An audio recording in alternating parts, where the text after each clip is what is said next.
আপনার পেটে থাকা ছোট্ট প্রাণটি কি পর্যাপ্ত পুষ্টি পাচ্ছে? আপনি কি জানেন, শুধু একটা ভুল খাদ্যাভ্যাসের কারণে গর্ভের শিশুর মস্তিষ্কের বিকাশ থমকে যেতে পারে?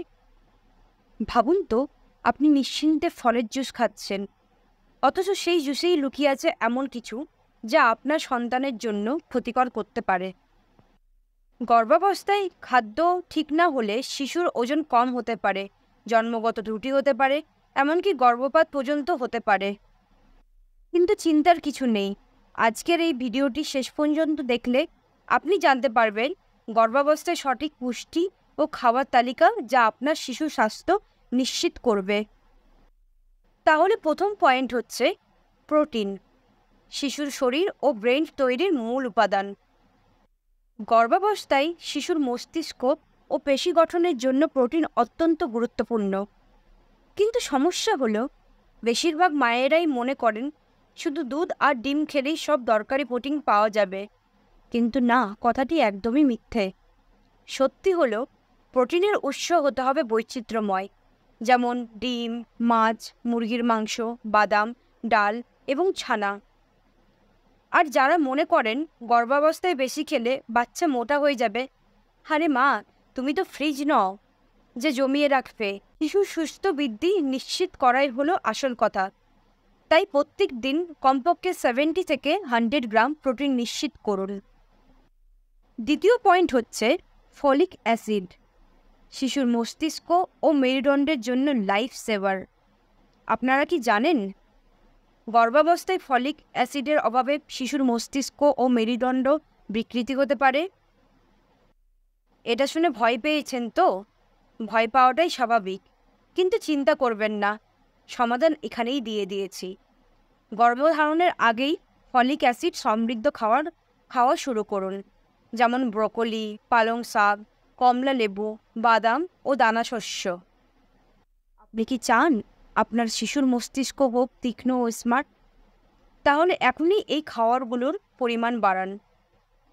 তৃতীয় পয়েন্ট হচ্ছে আয়রন, মা ও শিশুর রক্ত তৈরির কারিগর।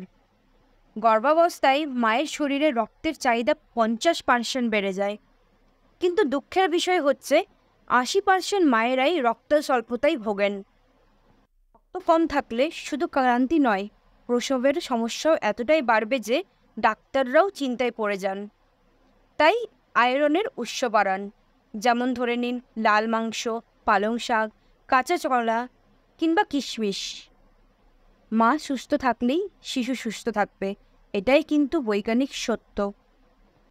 তাহলে নেক্সট চতুর্থ পয়েন্ট হচ্ছে ক্যালসিয়াম, যেটা শিশুর হাড় ও দাঁতের গঠনের মূল উপাদান।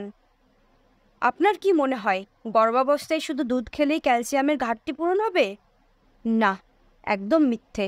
আরও ভালো উৎস চাই, যেমন দুধ, বাদাম, শাক, ডাবের জল। হ্যাঁ, তবে আবার এক্সট্রা ক্যালসিয়ামের জন্য আবার চুন খেতে যাবেন না মা, সেটা দেওয়াল বাড়ানোর জন্য, আপনার হাড়ের জন্য নয়। কেমন? তো পঞ্চম পয়েন্ট হচ্ছে জল, সহজ কিন্তু অবহেলিত নায়ক। আপনি কি জানেন, শরীরের 75% সমস্যা পর্যাপ্ত পানি না খাওয়ার জন্যই হয়। প্রতিদিন অ্যাটলিস্ট 8 থেকে 10 গ্লাস জল খান। স্যুপ কিংবা ডাবের জল, ফলের রস, এগুলোও কিন্তু ভালো বিকল্প। জল কম খেলে শরীর এমনভাবে শুকিয়ে যাবে যে আপনাকে নিজেকেই মনে হবে আপনি একটা কিশমিশ। তবে এখন আপনার কাছেই আছে গর্ভাবস্থায় সঠিক খাদ্যের গোপন রহস্য। এই গুরুত্বপূর্ণ তথ্য জানতে হলে আমাদের পরবর্তী ভিডিওটি অবশ্যই মিস করবেন না। ভিডিওটি ভালো লেগে থাকলে লাইক করুন এবং কমেন্টে জানান গর্ভাবস্থায় আপনার সবথেকে পছন্দের খাবার কোনটি। ধন্যবাদ।